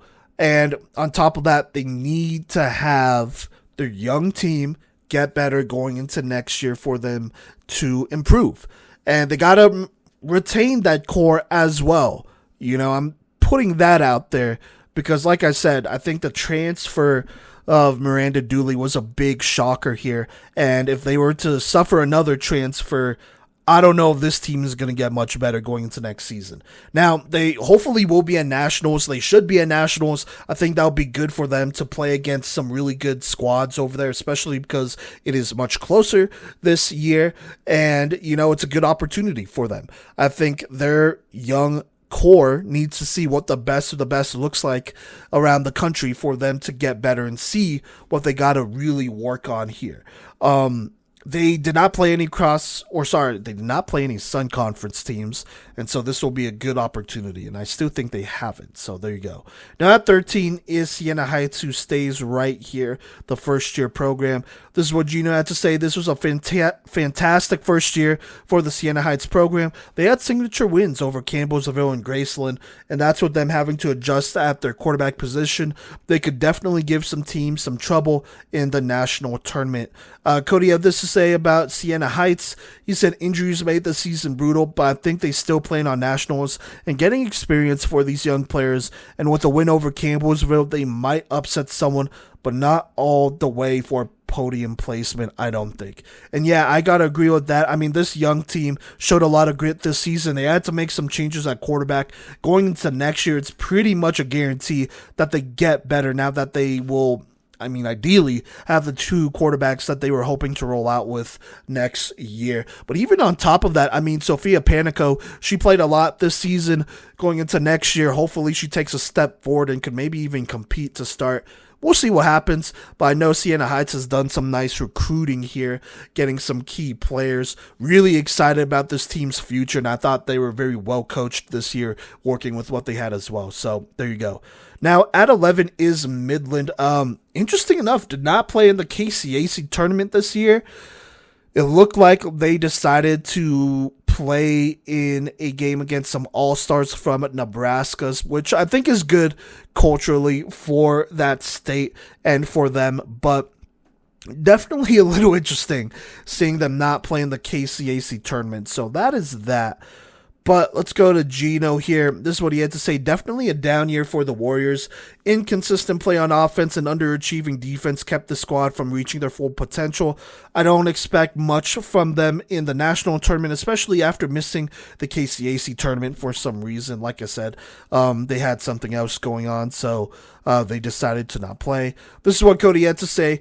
Not playing in the KCAC tournament kind of rubs me the wrong way, but maybe they're resting up. I'm not sure, but this team comes and goes with Ioane Kaio's performance, so it's just a matter on if Jekyll or Hyde come to play in nationals. Depth and competition at quarterback should be priority number 1, 2, and 3 for Midland this offseason. And yeah, they got to recruit a quarterback this season. Ioane Kaio is a senior, and I mean, I think her up and down play has definitely affected this team this year, but their defense, I mean, they had to do a lot of heavy lifting, and it kind of looked like they regressed a little bit compared to last season.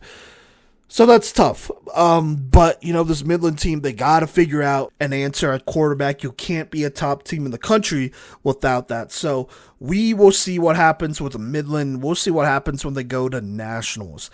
Now to start our top 10, we have William Woods here, a.k.a. the Fierce Freshies, the only team in the country starting all freshmen, the only team with all freshmen. So, there you go. This is what Gino had to say. Despite having freshmen all over the field, William Woods is one of the most athletic teams in the country, with a lot of potential on both sides of the ball. They tend to shock teams with their size and athleticism, while also being quite efficient on both sides of the ball. They could definitely pull off an upset in the national tournament. Cody had this to say about William Woods. Said that's one KCAC tournament dub to take them heading into nationals. Everything is about experience for this freshman squad and establishing a culture that allows them to bring in some more depth and weapons. And yeah, this Fierce Freshies squad, the William Woods team, this might be one of the most talented first-year programs probably since Baker and since Thomas as well, I would even say. So much talent all over the field here, and even despite a coaching change, shows how much talent they have.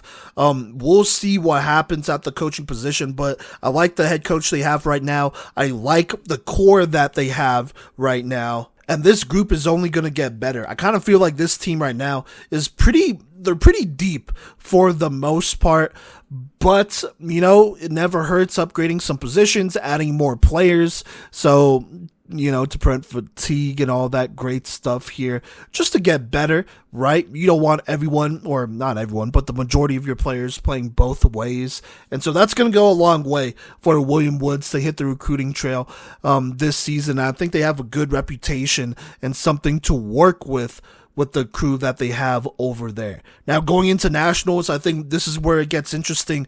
This team has nothing to lose.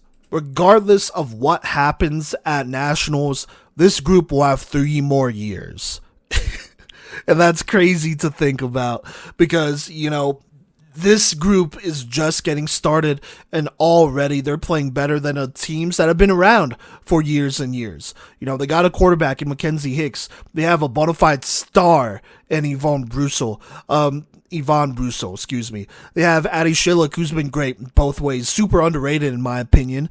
But we knew that she was going to be great, and she is. Natalia Hernandez de Leon has been great this season. Shout out Maddie Jones from Highlands Ranch here in Colorado. She's been great this season, playing corner and being a nice utility player for them. Kennedy Van Noy, Olivia Perkins playing both ways. They got a lot of talent over there. And it is not crazy to think that they're going to go into this national tournament and they can shut down the season of a more experienced team early. I don't think it's crazy to say that they could do that. They're going to shut down someone's season early. And I think if you're William Woods, there's a lot of fun in playing upset.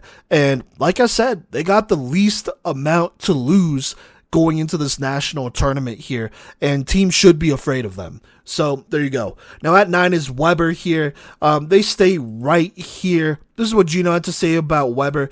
Says it was definitely a down year for Weber with the injury of Riley Bolser, though Warriors were lacking the firepower on offense, and that became very obvious against the top teams in the Sun Conference.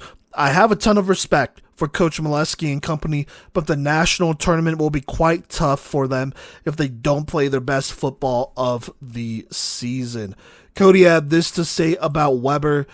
Sam Wilson has been here before. The supporting cast has gradually changed and is on the younger side, but they could still be a tough out at nationals, and Coach Molesky might have an upset up his sleeve, but I don't expect a title run. If there's a silver bracket again, this team could make a run for that probably. And yeah, I gotta agree. I think the loss of Riley Bolser was such a kick to this team here. And I mean, it didn't affect their play. They got out, they won, they did their thing. That is kind of what you can expect out of Weber. They're gonna get the most out of every single athlete over there. And you know, they're gonna go down swinging. That is their culture. They're a tough program. They're going to play teams close. They're going to be very smart out there. They're very well coached. That's who they are. And, you know, going into nationals, I mean, unfortunately, they've kind of been in not the same spot, but a similar spot the last couple years here. You know, they'll beat some good teams here and there, but I mean, for them to truly make a run with the depth they have to play perfectly. And I think that's just a lot to ask. And so with Weber, I mean, they also don't have too much to lose here. There's a lot of teams that really shouldn't lose to them. But with a team this experienced, with a quarterback this experienced, with players like Caitlin Sigmundy, who's an all PMC type of player, slight spoiler alert there, you know, can't count them out. Can't do that. And so we'll see what happens at nationals moving forward here, going into next year. I think it's going to be a big question at quarterback and, you know, just what they're doing on offense altogether with Riley Bolser, I think, graduating. So we'll have to see, but that's a later problem. At 8 is Baker. This is what Gino had to say about Baker coming off a heartbreaking loss to Kansas Wesleyan. I expect the Baker Wildcats to come into the national tournament ready to rock and roll. I think some Sun Conference teams will be shocked at how well coached and how athletic this Wildcats roster is. I definitely smell an upset coming their way in the tournament. Cody had this to say about Baker. They were right there, in all caps. Tough collapse to a more experienced team, but what a brutal blow. I think the youth on this team and program means they're kind of stuck in the second tier of squads for now, but the future is very bright, which he has in all caps, and the KCAC national pedigree could happen in the next 4 years. I think that upside is high, and yeah, I gotta agree. I mean, we knew they would be good this season. They would take a step forward, and they did exactly that. A rough go to the start of the year, but you have to give this team credit. Despite like an 0-4 start or whatever it was, they've come back and avenged each, well, not all of them, but most of those losses except against Ottawa, and they've emerged as a very good team this year. Tara Lorente was a great pickup for them. Sanaya Waller has been one of the elite utility players in the entire country, and I mean, that's just naming 2 players. This is a loaded roster, a young roster, mind you, but a loaded one, and I think going into the national tournament, not calling anyone out, but I feel like there's going to be a Sun Conference team that underestimates them. And maybe by me saying that, none of them are going to underestimate them anymore. But this Baker team is probably going to make a statement against somebody here. Regardless, I think, you know, no matter what the result is, I think having their young team over there is good experience. They're going to go get better going into next year, and this team is going to get deeper. They've recruited very well these first 2 seasons, and I don't think there's any reason to believe that they won't going into next year. But this year, you got to look out for this team, a very well-coached team. They have one of the best coaches in women's college flag football, one of the most creative minds in the game right now, and it's going to pay off. It's going to pay off. Now, moving on, tied at 6th is Kansas Wesleyan and Milligan. Let's go ahead and let's talk about Milligan first. Let's start with Gino. He says Milligan is probably the most surprising team this year. Basically, everyone on this roster made a huge leap statistically, and they just really separated themselves as the best independent team in the country by a lot, with an MVP candidate and numerous other playmakers and award contenders on the field. Milligan is due to make some real noise in the national tournament this year. Cody had this to say about Milligan. He says the electric double OT win basically marks the winning of non-major conference play. If they come in with confidence, they should be able to make some noise and maybe pull off an upset, which would go a long way for the NAIA as a whole, but their youth and inexperience could spell trouble if things go wrong early. And yeah, I gotta agree, this team took a huge leap here. All their players got better from last season, which is what I said last year as well.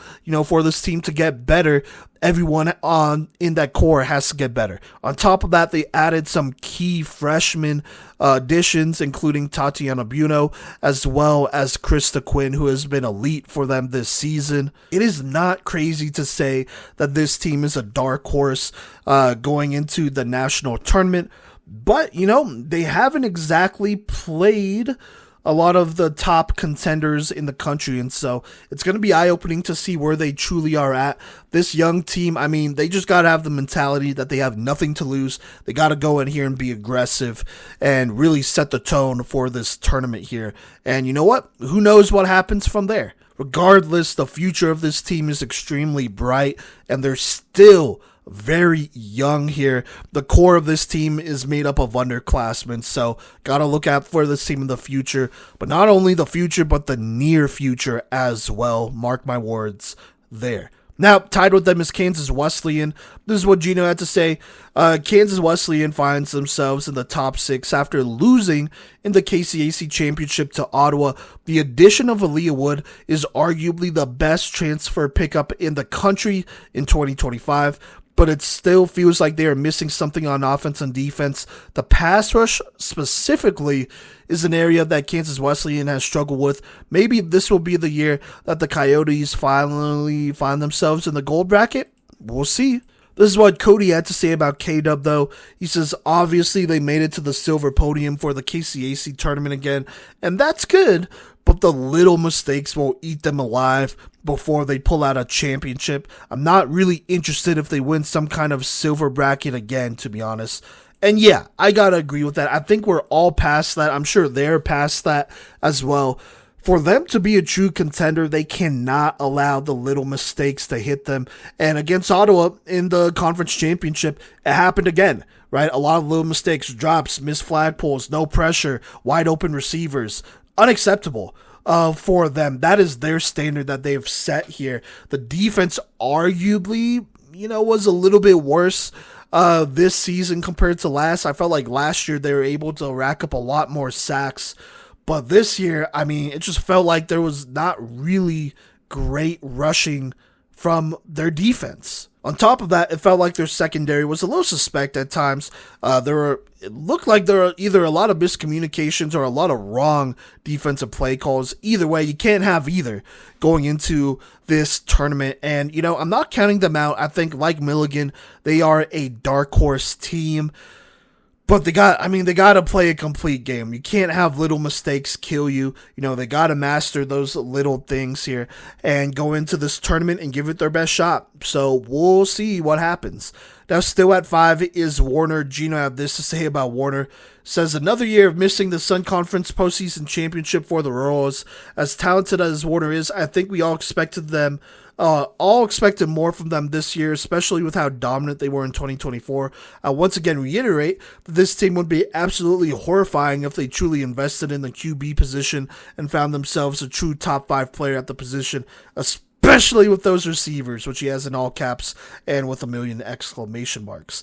Cody had this to say about Warner. He says not the showing they were hoping for, but regardless, this team has one of the best players in the country, an elite defense and experience. I can trust them more than squads below them in big games, which I gotta agree with. Yeah, the quarterback position is rough. We knew that going into this year, and I don't think they were below my expectations. I think they hit right where I thought they would be. What ended up biting them in the butt is the quarterback position.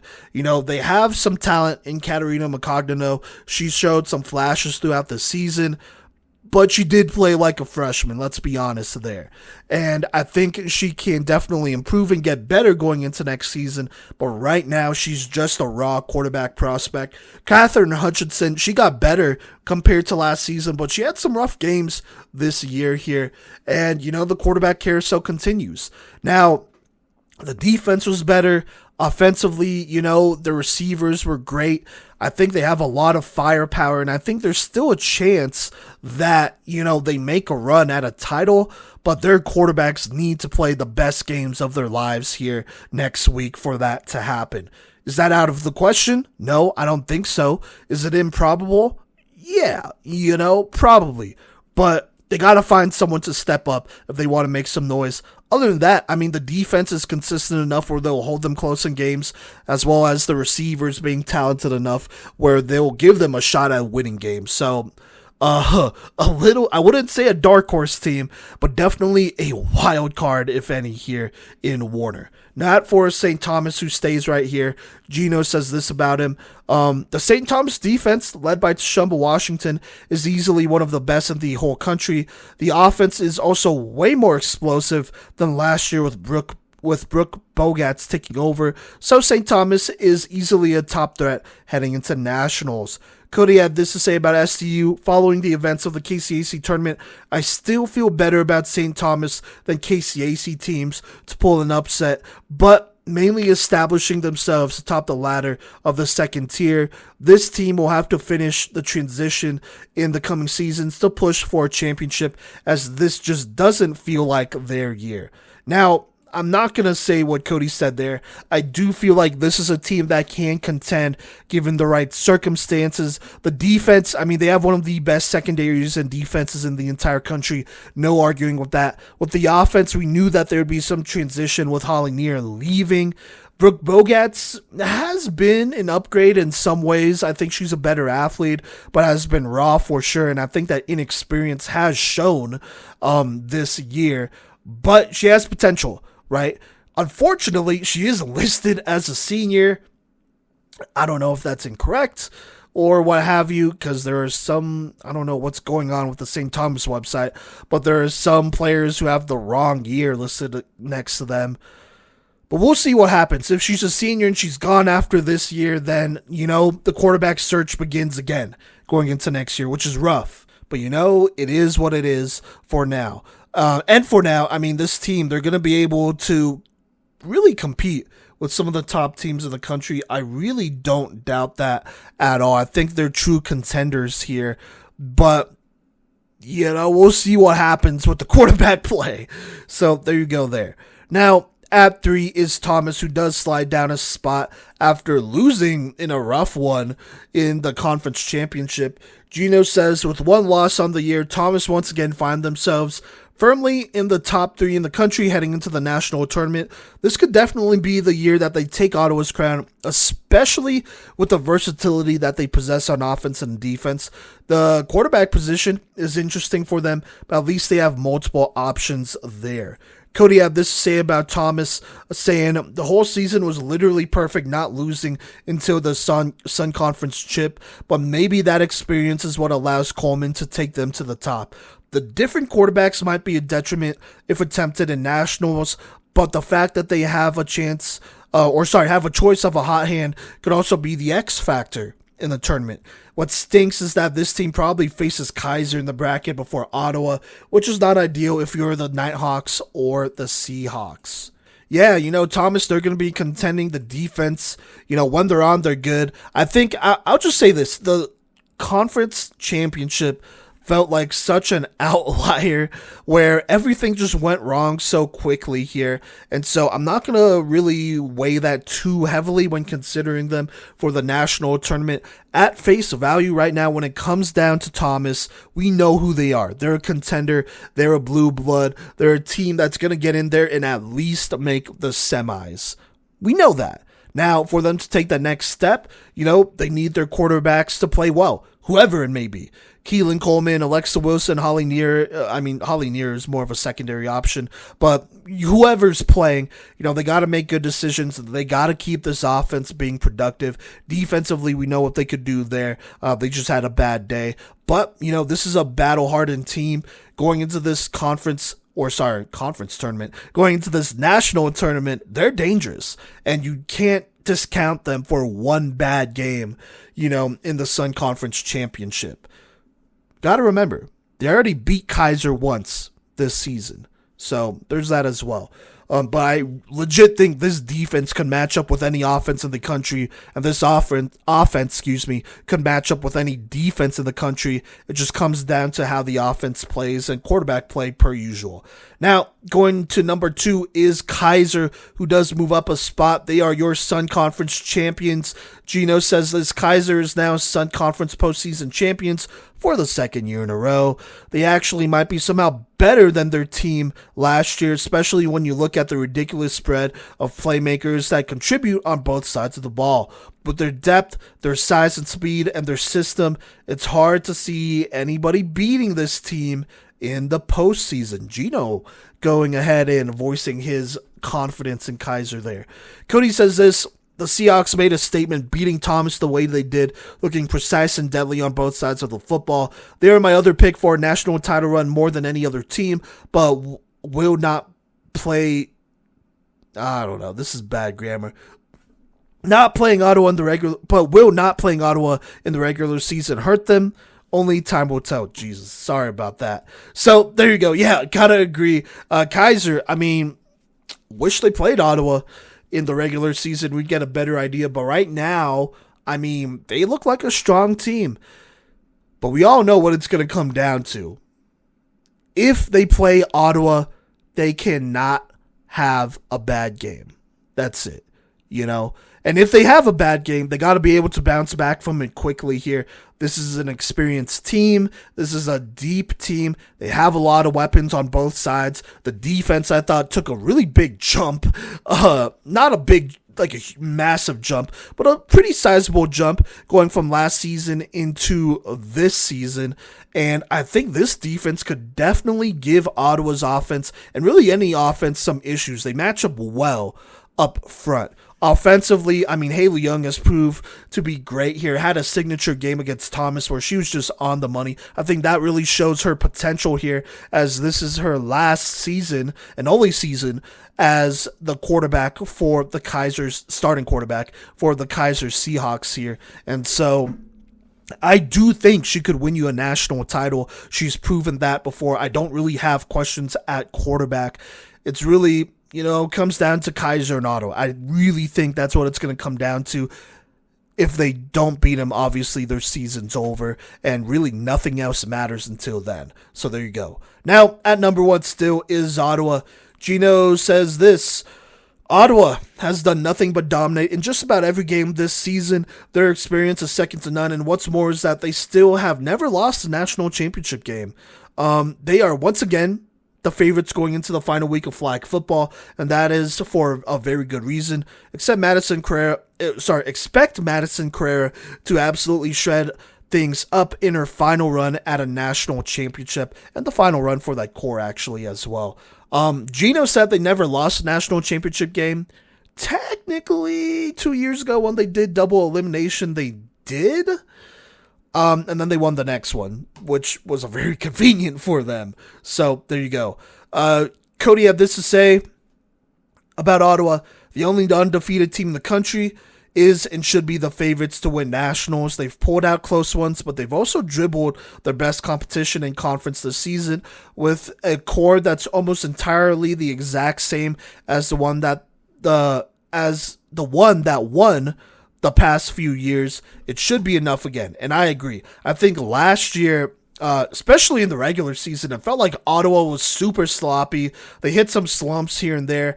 This year, it does not feel that way at all. I feel like they are super locked in, but maybe that gives them, I don't know, maybe there's some overconfidence there. That's really the only thing I could think of right now. And if you're saying that, then that truly confirms that they are the top dog and the favorites to win it all again. Now, does that mean it's guaranteed? No, it does not. I think the format of this tournament will be very interesting, but I think they have kind of hit the jackpot here. They might not have to play many Sun Conference teams in the tournament, and most likely it's going to be a Kaiser and Thomas semi on the other side, while Ottawa gets someone else. And if Ottawa doesn't have to face a Kaiser or a Thomas before the national championship, I think this path becomes so much easier compared to past years even then.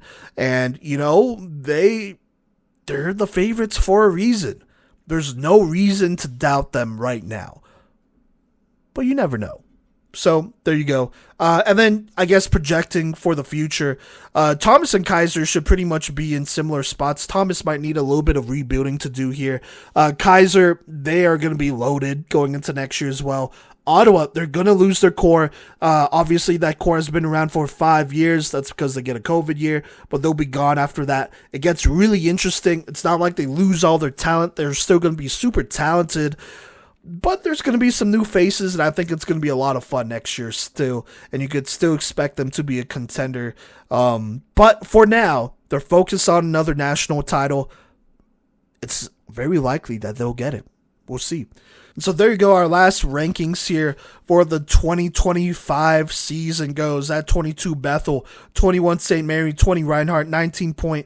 Tied at 17 is Florida Memorial and Cotty, 16 Life, 15 Campbellsville, 14 Southwestern, 13 Siena Heights, 12 Graceland, 11 Midland, 10 William Woods, 9 Weber, 8 Baker. Tied at 6 is Kansas Wesleyan and Milligan, 5 is Warner, 4 St. Thomas, 3 Thomas, 2 Kaiser, and at number 1 is Ottawa. Thank you so much for rocking with us if you've been listening to this segment all year long. We really appreciate that. Next year, it might be a little bit different. We might actually put out a poll asking if we should do a national rankings despite of level. So that would include junior college, D3, Atlantic East, obviously NAIA teams.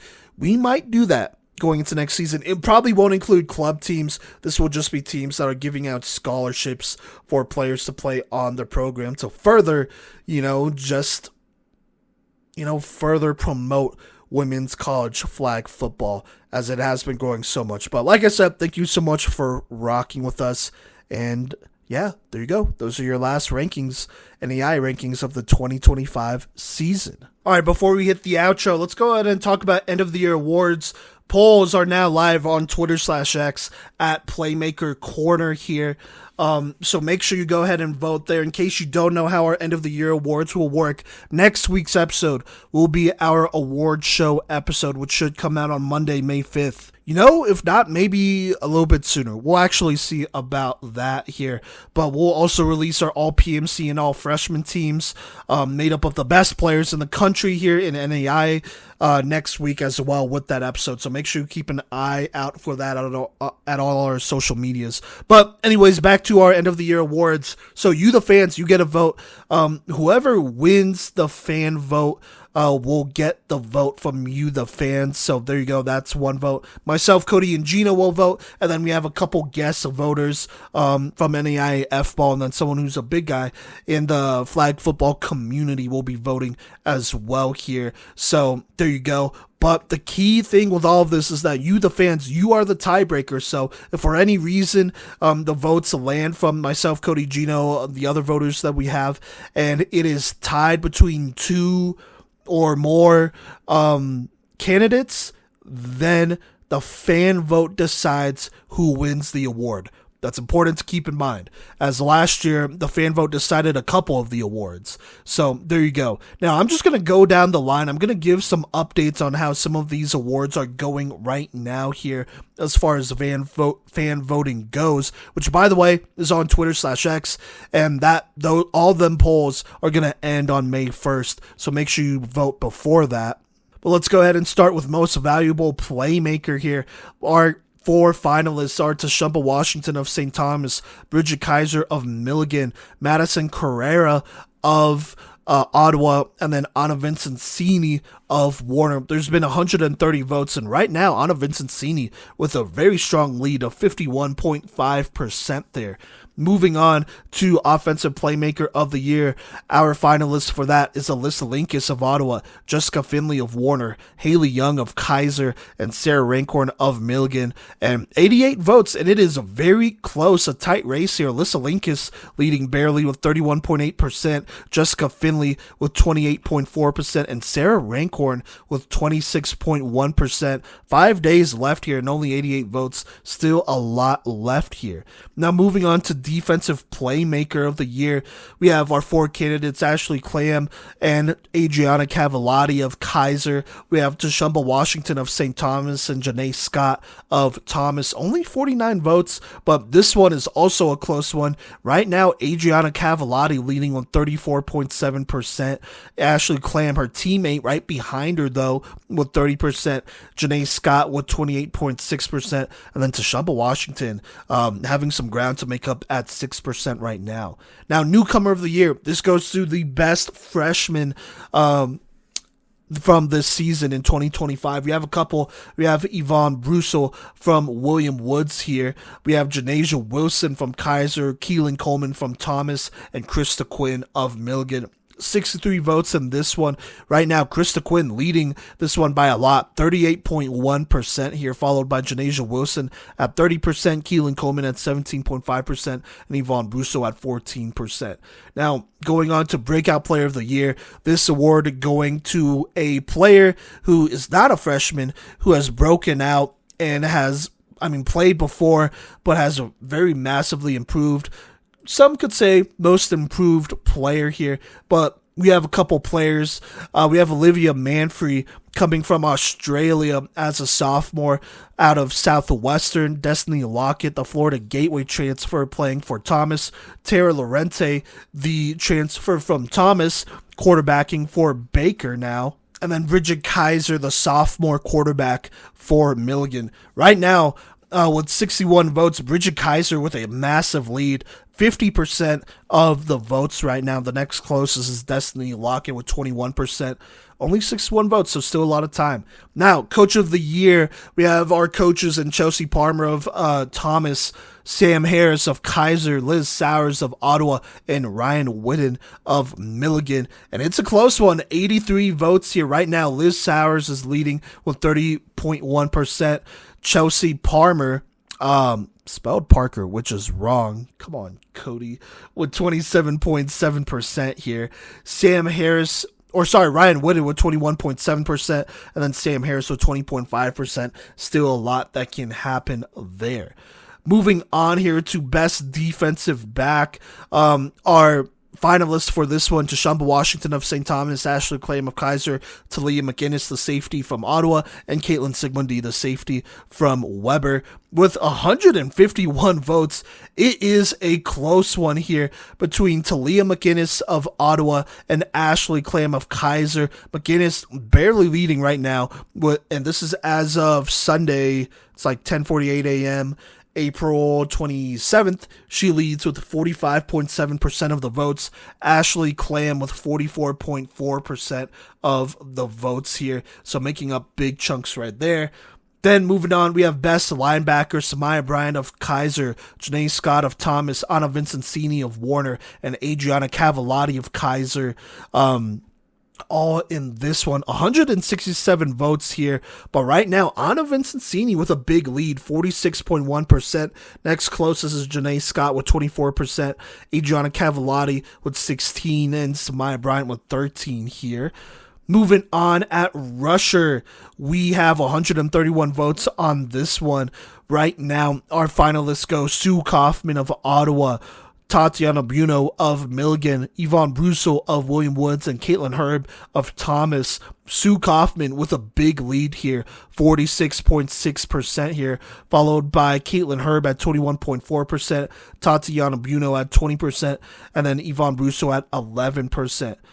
Going on to Offensive Utility Player, this goes to a player that does it all. Mostly it was reserved for our centers / blockers / running backs, so just keep that in mind. But right now, 132 votes. Our finalists: Alyssa Linkus of Ottawa, Leah Cruz of St. Thomas, Sanaya Waller of Baker, and Janasia Wilson of Kaiser. And it's looking like it's going to be a battle between Linkus and Wilson. Alyssa Linkus with a 44.7%, Janasia Wilson with 30.3% in this one. Now, going on to wide receiver here, 210 votes on this one, and it's pretty close right now with our finalists, and our finalists being Jessica Finley and Anna Vincenzini of Warner, Aaliyah Wood of Kansas Wesleyan, and Sarah Rancorn of Milligan.